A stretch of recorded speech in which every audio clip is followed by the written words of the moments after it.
प्रदेश के किसानों का उत्साह देखकर वास्तव में जिस बात के लिए हरियाणा जाना जाता है कि हरियाणा कृषि प्रधान ये प्रदेश है, तो मुझे तो आभास होता है कि कृषि प्रधान की बजाय मैं इसको यदि कहूं कि एक किसान प्रधान प्रदेश है,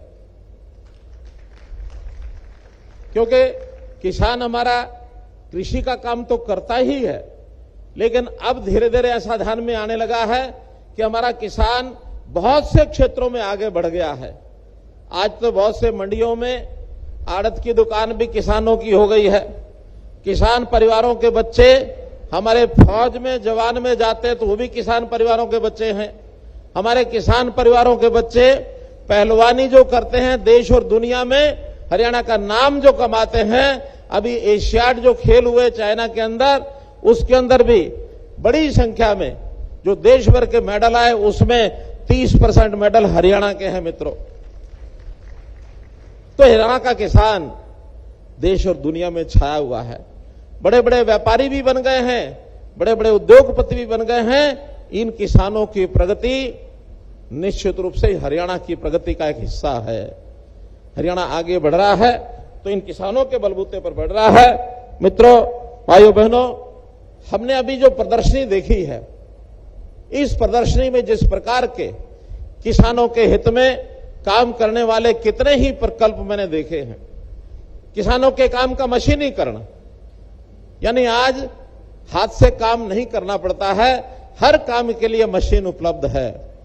5000 साल पहले अगर किसान ने सबसे पहले हल्का मुट्ठा पकड़ा था तो ये हरियाणा की धरती कुरुक्षेत्र में पकड़ा था। उस समय हल चलाना पहली बार लकड़ी का हल सीखा था।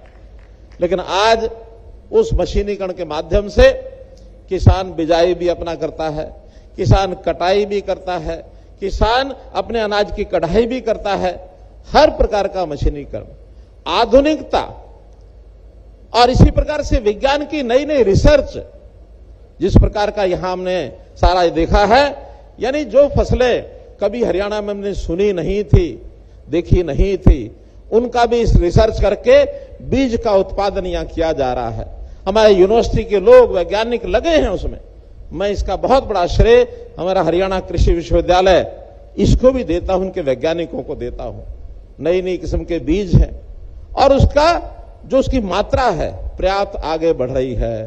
तो मित्रों, हमारा ये जो प्रगतिशील किसान है, कई बार मुझे किसानों से बात करने का अवसर मिलता है तो हरियाणा के किसान सामान्य छोटी जमीन वाले भी यानी नए नए तरीके से अपनी फसलों को उगाते हैं। अभी पिछले दिनों में एक मैंने देखा है किसान ड्रैगन फ्रूट की खेती, लाखों रुपए जिसके ऊपर शुरू में इन्वेस्ट होता है और कई लाख रुपए उसके बाद में इनकम भी होती है। एक एक किसान 10-10 लाख रुपया प्रति एकड़ कमाने वाला ग्रीन हाउसेज लगा करके, भले ही बहुत कम है, ज्यादा नहीं है, लेकिन हमने तो उनके लिए भी योजना बनाई कि ऐसे प्रगतिशील किसान अपने जैसे 10 किसान और तैयार करें। आज अगर वो संख्या 1000 होगी तो 10 किसान हर साल में और तैयार करते हैं तो हर साल 10 गुना उनकी संख्या बढ़ सकती है। तो मेरा तो आपसे निवेदन है कि आप जिस प्रकार से खेत में लगे हैं, इसी प्रकार से हम आगे बढ़ें। एक समय था हरियाणा में बहुत अच्छी फसल नहीं होती थी, सामान्य मानो बाजरा होता था या थोड़ा चना हो गया, गेहूं भी कहीं कहीं होता था, धान तो उस समय था ही नहीं। लेकिन आज पानी की उपलब्धता, धान भरपूर मात्रा में, गेहूं भरपूर मात्रा में, बाजरा तो आज भी होता है, कपास होता है, और विविधीकरण के नाते से इतनी फसलें, उन सब फसलों को हमने एमएसपी पर खरीदना शुरू किया है। किसान कई बार डरता था कि मैं फसल को दूसरी फसल बदल के बोना भी चाहता हूं, लेकिन हिम्मत नहीं होती थी, खरीदेगा कौन। हमने घोषणा की है कि आप फसल की बुआई अगर फसल बदल करके कोई और बोएंगे, खरीदार और कोई हो ना हो, और हरियाणा सरकार और उसका जो है प्रबंध करेगी, फसल की खरीद करेगी। पिछले दिनों में एक संकट ध्यान में आया हमें, पानी का संकट, कि जमीन के अंदर पानी बहुत नीचे जा रहा है, क्योंकि धान की बिजाई करने वाले लोग पानी को जमीन में से बहुत निकाल रहे हैं। पानी का हमारा संकट, पानी की कमी पर्याप्त हरियाणा में हम देख रहे हैं। हमने योजना बनाई कि अगर धान की बजाय आप दूसरी फसल पर आ जाते हैं, हम आपको 7000 रुपया प्रति एकड़ ये पैसा देंगे। आपको कोई डर ना लगे कि कहीं फसल कम ना हो जाए। 7,000 रुपए प्रति एकड़, 1 लाख से ऊपर एकड़ का हर साल ये लोग धान कम करके दूसरी फसलों पर किसान बंधु आ रहे हैं। मैं उनको सबको बधाई देता हूं। जहां तक पानी का विषय है, हमको पता है इस पानी की लड़ाई हरियाणा में खूब लड़ रहे हैं। पानी हमारा एक प्रदेश वो रोकने के लिए बैठा है, सुप्रीम कोर्ट का निर्णय मानने के लिए तैयार नहीं है। हमने अपने प्रयत्नों से सुप्रीम कोर्ट को अपनी लड़ाई लड़ करके और ये निर्णय दिलवाया, और मैं बधाई देता हूं, सुप्रीम कोर्ट का धन्यवाद करता हूं कि हमारी उस मांग के ऊपर सुप्रीम कोर्ट ने मोहर लगा दी है कि एसवाइएल नहर बनेगी, एसवाइएल नहर बनेगी। अब इस एसवाइएल के पानी को रोकने के लिए पंजाब हमेशा कुछ न कुछ बोलता रहता है, और उसी तरफ उन्हीं का एक राजनीतिक भाई दिल्ली, वो कहते हैं कि हमें पानी और दो। ये पानी देने से मना कर रहे हैं, वो पानी लेने के लिए हमेशा लगे रहते हैं। भाई ये हरियाणा की अपने पानी की जरूरत भी पूरा करने के लिए हमको ध्यान करना पड़ेगा कि नहीं करना पड़ेगा? तो भाई बहनों, ये जो दोगली राजनीति है, इस दोगली राजनीति को हम दोगले वाल को उसकी एक नहीं चलने देंगे। ये दोगले वाल, यहां अगर हरियाणा की जमीन पर बात करनी होगी तो पहले हमारे पानी का हिसाब देना होगा, तब आपके हरियाणा की धरती के ऊपर बात कर सकते हैं, वरना बात नहीं कर सकते हैं। तो भाई बहनों, मैं तो आज आपसे इतना ही निवेदन करूंगा कि बहुत हमने प्रयोग किए हैं, फिर भी हमारा किसान यदि कोई सुझाव देता है, कोई नई उसकी आवश्यकता होती है, तो हमेशा तैयार हैं करने के लिए। चाहे किसान का भाव है, चाहे उसके फसल का नुकसान हो तो उसके मुआवजे की बात है, चाहे नए प्रकार के अनुसंधान करके बीज की बात, खाद की बात, कुछ भी करने के लिए, और हमको अगर आप कोई सुझाव देंगे तो हम निश्चित रूप से उसके ऊपर काम करेंगे। मेरा एक निवेदन आप लोगों से है कि हम लोग जो खेती करते हैं उसमें कई बार उसकी किस्म क्या होगी, उस फसल की किस प्रकार से गुणवत्ता होगी, इस पर उतने ज्यादा चिंता नहीं करते हैं। हम खाद का जो प्रयोग करते हैं, यूरिया है और उसके अंदर डीएपी या अन्य प्रकार के जो केमिकल खाद डालते हैं, उसके कारण से और हमारी जो फसल है उसकी क्वालिटी ये कमजोर होती है। उस कमजोर माने कई बार दूषित होती है।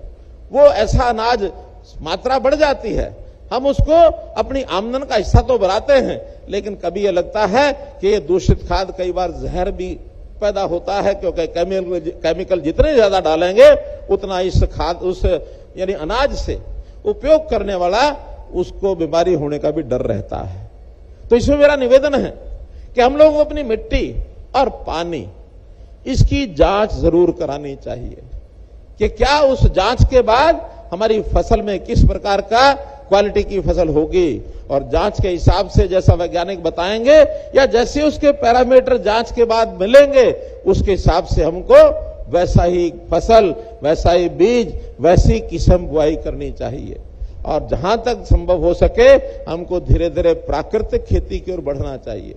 प्राकृतिक खेती बढ़ेंगे तो उस प्रकार के बहुत खाद अब आ गए हैं जो हमारी फसल को क्वालिटी के नाते से अच्छा करेंगे। मैं तो ये कहूंगा कि अगर हम मिट्टी पानी की जांच कराते हैं, मिट्टी पानी अच्छी तो हमारी फसल अच्छी, हमारी फसल अच्छी तो हमारी सेहत अच्छी, और सेहत है तो सब कुछ है, सेहत नहीं है तो कुछ नहीं है। तो भाई बहनों, इसको बात को ध्यान में रखते हुए हम इसका अगर काम करेंगे, यानी फसल वही हम बोएं जो हमारे लिए हितकर है और रितकर है, इस फसल को अगर हम करेंगे तो निश्चित उसका हमको लाभ मिलेगा। आज एक बात की जानकारी और दे करके मैं अपनी बात समाप्त करता हूं कि जैसे फसलों की कीमत ये पूरी सबको मिलनी चाहिए, किसी को घाटा नहीं होना चाहिए। अगर बाजार में भाव कम मिल रहा है भावांतर भाव से जो एमएसपी से, तो कई बार तो हम फसल एमएसपी पर खरीदते हैं, लेकिन जिन फसलों का हम उपयोग ज्यादा नहीं कर सकते तो उसके लिए हमने दूसरा रास्ता हरियाणा ने अपनाया है, और हरियाणा एकमात्र प्रदेश है जो लगातार इतने वर्षों से उस पर चल रहा है, और वो योजना है हमारी भावांतर भरपाई योजना। भावांतर भरपाई योजना के अंतर्गत अभी इस समय की जो फसलें हैं, धान तो निश्चित रूप से एमएसपी पर ही खरीदा जाएगा, लेकिन बाजरा कई बार एमएसपी पर हमारी उतनी डिमांड नहीं होती और हमारे से एफसीआई भी खरीदता नहीं है। इस बार मात्र 2.5 लाख मीट्रिक टन ही एफसीआई के नाते, नेफेड के नाते हम खरीद पाएंगे, लेकिन बाजरे की मात्रा है लगभग 6 लाख मीट्रिक टन। तो हमने विचार किया है कि पिछले 25 तारीख से 25 सितंबर से बाजार में हैफेड जो है वो बाजरे की खरीद कर रहा है। हैफेड ने 2200 रुपए खरीद अपनी शुरू की है। तो जिन लोगों से 2200 रुपए खरीदी है उन सबको, जो नहीं बेचेंगे उनको भी सबको एवरेज जैसे पिछली बार दिया था उनको तो 300 रुपया प्रति क्विंटल 2500 पूरा करने के लिए 52 रुपए दिया जाएगा। और अगर 25 के बाद हैफेड अथवा बाजार में और रेट पर जे फार्म 2200 से ज्यादा का है तो फिर 2500 रुपया और जिस भाव में बिक्री हुई है वो जो गैप होगा वो भावांतर भरपाई में दिया जाएगा। अर्थात किसान को पूरा 2500 रुपया ही मिलेगा 25 तारीख के बाद का जो बाजरा खरीदा गया है उस पर। जिसने बेचा नहीं है बिल्कुल उनको, क्योंकि उनके भाव का पता नहीं है, किसी ने अपने घर रखा होगा, किसी ने बाद में बेचना है, किसी ने घर के खाने के लिए रखा है, उन सबको 300 रुपया प्रति क्विंटल, जो भी पैरामीटर पिछले सालों के हैं, जो भी क्वांटिटी पिछले सालों की एवरेज है उस हिसाब से भावांतर भरपाई योजना पर ये मिलेगा। आज इस अवसर पर आप सबको बहुत बहुत बधाई और शुभकामना देता हूं।